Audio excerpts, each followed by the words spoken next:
Friends, आज हम बात कर रहे हैं इंडिगो पेंट्स आईपीओ की। आज आईपीओ खुल चुका है और 20 से लेकर 22 जनवरी तक की इसकी तारीख है। उसके बीच में आप अप्लाई कर सकते हैं। बहुत ही शानदार आईपीओ है और एक कमाई का अच्छा मौका है और नए साल में ये दूसरा आईपीओ है। इससे पहले आईआरएफसी का आईपीओ आया था, आज जिसकी लास्ट तारीख है। अगर आप चाहें तो उसमें भी अप्लाई कर सकते हैं। बहुत ही शानदार आईपीओ, उसको भी अच्छा रिस्पांस मिल रहा है। लेकिन अब हम बात करें इंडिगो पेंट्स, बहुत ही शानदार आईपीओ है और अट्रैक्शन लग रहा है। और इसके बारे में एनालिस्टों की क्या राय निकल के आ रही है, क्या इसमें आपको इन्वेस्टमेंट करना चाहिए, क्या आपको इसमें अप्लाई करना चाहिए, और अगर अप्लाई करना है तो क्या इसको लॉन्ग टर्म के लिए होल्ड करके करना चाहिए या आपको शॉर्ट टर्म गेन ले लेना चाहिए, यानी इशू के दिन ही लिस्टिंग में समय आपको इसमें से प्रॉफिट बुक करके निकल जाना चाहिए। वो सारी जानकारी आपको इस वीडियो के माध्यम से मिल जाएगी।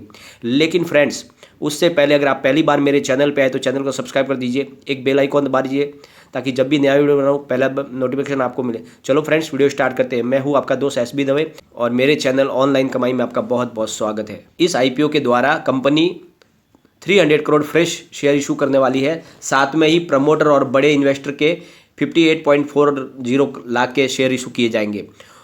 ऑफर फॉर सेल से 20.05 lakh share sequoia capital investment के बेचे जा रहे हैं। साथ में 21.65 लाख शेयर एससीआई इन्वेस्टमेंट के हैं और साथ में 16.7 लाख शेयर प्रमोटर हेमंत जालान अपने बेच रहे हैं। तो इस तरह से प्रमोटर भी अपनी होल्डिंग कम कर रहे हैं और कुछ बड़े इन्वेस्टर का भी है। साथ में 300 करोड़ फ्रेश शेयर है। पहले एनालिस्टों की राय जान लेते हैं इस इशू के बारे में, फिर आपको अपनी राय बनाने में आसानी होगी। एनालिस्टों का कहना है कि कोविड-19 का असर दूसरी कंपनियों की अपेक्षा इस कंपनी पर कम हुआ है क्योंकि इसकी पहुंच छोटे छोटे शहरों में है।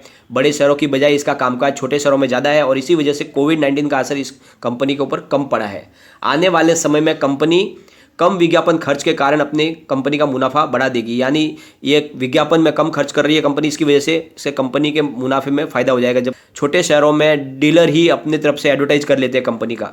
तो अलग अलग एनालिस्ट की क्या राय है देख लेते हैं। एंटिक स्टॉक ब्रोकिंग का कहना है कि आने वाले दिनों में बाजार में इसकी हिस्सेदारी बढ़ सकती है और शॉर्ट टर्म में और मीडियम टर्म में बड़ी कंपनियों से भी आगे निकल सकती है ये कंपनी। और अब इस लिस्टिंग के बाद जब पूंजी आएगी तो इसका कारोबार और बढ़ेगा और इसलिए आने वाले समय में ये अपनी मौजूदगी और बड़ी ज़्यादा राज्यों में बढ़ेगी। फिलहाल इसकी Q2 तक इसके 27 राज्यों में मौजूदगी है कंपनी की। जो लिस्टिंग के बाद जो रकम आएगी उससे कारोबार और फैलेगा और प्लांट लगाए जाएंगे, जिससे हिंदुस्तान में और कारोबार बढ़ेगा और इसलिए आने वाले समय में ये अच्छा है मौका निवेश के लिए। आनंद राठी फाइनेंशियल सर्विस का कहना है कि वैल्यूएशन के मोर्चे पर Indigo paint share 12th month के ईपीएस के 98.5 गुना कीमत पर पेश किया गया है, जबकि इसकी तुलना में एशियन पेंट 113.78 गुना है, बर्जर पेंट 128.23 गुना है और कंसई नेरोलैक 84 गुना है। तो इस तरह से इसकी जो वैल्यूएशन अच्छी दिख रही है और इसको लेने की उन्होंने सलाह दी है। एलेरा कैपिटल ने कहा है कि फाइनेंशियल ईयर 2020 में कंपनी के मुनाफे में 28.6% योगदान स्पेशलाइज्ड पोर्टफोलियो प्रोडक्ट का रहा है, जो डीलरों के लिए बहुत ही आकर्षक है और इसी वजह से इसकी पहुंच छोटे छोटे शहरों में हुई है। और कंपनी जो मार्जिन देती है वो 17 और 10 के ट्रेड में देती है, जबकि एशियन पेंट का मार्जिन 15% है और इसीलिए ज़्यादा करके जो डीलर हो वो इसको लेना पसंद करते हैं, इसको बेचना पसंद करते हैं, क्योंकि उनकी मार्जिन इसमें ज़्यादा है और इसी वजह से बिना एडवर्टाइज के भी ये प्रोडक्ट ज़्यादा बिकता है छोटे शहरों में, क्योंकि इसमें डीलर को ज़्यादा बेनिफिट मिलता है। इस वजह से वो इसको बेचने की पहले कोशिश करते हैं और इसलिए इसको निवेश करना चाहिए इसमें आपको, और आने वाले समय में आपको इसमें अच्छा प्रॉफिट मिलने की संभावना बन रही है। IIFL सिक्योरिटीज का कहना है कि इंडिगो प्रति शेयर 2020 से लेकर 23 तक 48 की सालाना ग्रोथ से बढ़ने की उम्मीद है इस स्टॉक के अंदर, जबकि इस पीरियड के दौरान एशियन पेंट और बर्जर पेंट में 14% से लेकर 15% की ग्रोथ रहने का अनुमान है, यानी उनसे बहुत ही ज़्यादा ग्रोथ की संभावना बन रही है इस स्टॉक के अंदर। ब्रोकरेज फर्म का कहना है कि हम पेंट सेक्टर के बारे में हमारी नेगेटिव राय है, हम उसमें अपने इन्वेस्टर को कभी रिकमेंड नहीं करते पेंट सेक्टर, लेकिन उन्होंने आईपीओ में सब्सक्राइब करने की सलाह दी है। उनका कहना है कि ये आकर्षक स्टॉक है और इसमें उनको निवेश करना चाहिए, यानी कि पेंट सेक्टर के बारे में उनकी राय निगेटिव है, लेकिन फिर भी वो इस इंडिगो पेंट्स को लेकर बुलिश है और उसमें निवेश की सलाह दी है IIFL ने। और साथ में फ्रेंड्स, एंजल ब्रोकिंग ने भी लंबी अवधि के लिए इसमें निवेश की सलाह दी है। उनका कहना है कि आप लॉन्ग टर्म के लिए इसमें इन्वेस्टमेंट कीजिए, ये आने वाले समय में आपको बहुत ही ज़्यादा प्रॉफिट दे सकता है, मालामाल आपको कर सकता है। तो इस तरह से बहुत सारे बड़े एनालिस्ट और ब्रोकरेज फर्मों की राय निकल के आ रही है कि इसमें आपको इन्वेस्टमेंट करना चाहिए, ये लंबी रेस का घोड़ा है। पुणे की कंपनी ने 70,000 शेयर अपने कर्मचारियों के लिए रिजर्व रखे हैं और इसका प्राइस बैंड रखा गया है 1488 से लेके 1490 का रखा गया है और एक लॉट 10 शेयर का है। यह देश की 5वीं सबसे बड़ी पेंट कंपनी है और धोनी इसके ब्रांड एम्बेसडर है और कंपनी इस फंड का इस्तेमाल तमिलनाडु के पुडुकोट्टई के मैन्युफैक्चरिंग यूनिट को और विस्तार करने में लगाएगी। साथ में 150 करोड़ का एक अलग से प्लांट के लिए इस्तेमाल किया जाएगा, यानी 150 करोड़ में एक और नया प्लांट लगाया जाएगा और कंपनी इसमें से 50 करोड़ में टीटिंग मशीन और जीरो सेकर्स मशीन भी खरीदेगी। साथ में 25 करोड़ में कर्ज का भुगतान होगा, जो उनका ऊपर जो कर्ज है उसका भी भुगतान किया जाएगा। इस तरह से कंपनी अपना कर्ज भी कम कर लेगी।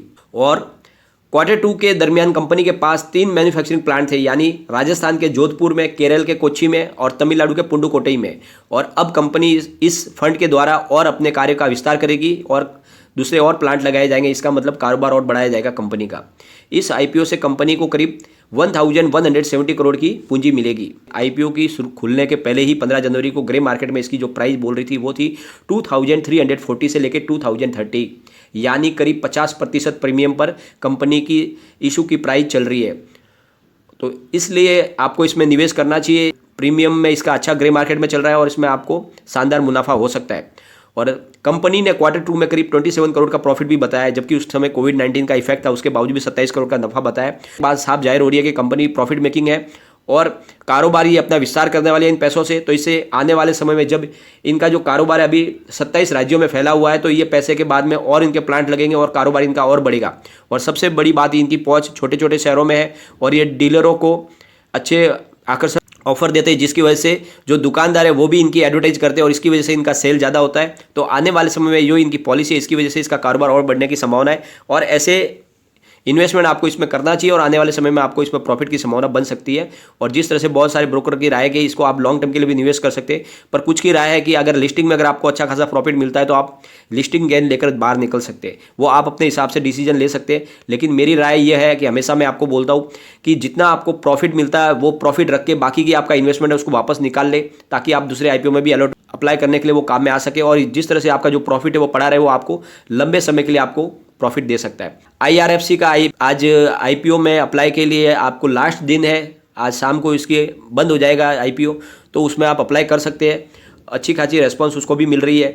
पूरे आईपीओ के हिसाब से देखें तो 95% वो भर चुका है और रिटेल पोर्शन करीब 1.8% सब्सक्राइब हो चुका है और प्रीमियम भी उसका अभी भी अच्छा चल रहा है। और सबसे बड़ी बात मैं उसमें आपको बोलता हूँ, वो एक गवर्नमेंट की नवरत्न कंपनी के बराबर है। उसमें लॉस की संभावना कम है क्योंकि वो रेलवे को फाइनेंस करती है और वहाँ से डूबने की कोई संभावना नहीं है, क्योंकि पैसे सारे गवर्नमेंट के ही होते हैं। ये भी गवर्नमेंट की 100% कंपनी है और इस आईपीओ के द्वारा वो अपनी हिस्सेदारी कम कर रही है। तो उसमें आपको निवेश करना चाहिए। भले आपको लिस्टिंग में अगर उसमें प्राइस में कमी दिखे, अगर अच्छा प्राइस ना मिले, उसके बावजूद भी आपको उसमें निवेश करना चाहिए, क्योंकि वो लॉन्ग टर्म के लिए बहुत ही शानदार स्टॉक है, उसमें आपको बने रहना चाहिए। और साथ में इंडिगो पेंट के अंदर भी आपको निवेश करना चाहिए। बहुत ही शानदार आईपीओ है और 50% प्रीमियम में चल रहा है, तो आगे और बढ़ने की संभावना है, तो आपको इसमें निवेश करना चाहिए। लेकिन फ्रेंड्स, कोई भी इन्वेस्टमेंट करने से पहले अपने फाइनेंशियल एडवाइजर से एक बार एडवाइजर ले ले या अपना खुद का रिसर्च करें, क्योंकि मैंने वीडियो आपके एजुकेशनल पर्पज के लिए ही बनाया। वीडियो पसंद आए तो लाइक शेयर जरूर कीजिए और चैनल को सब्सक्राइब कर दिए। Thank you friend.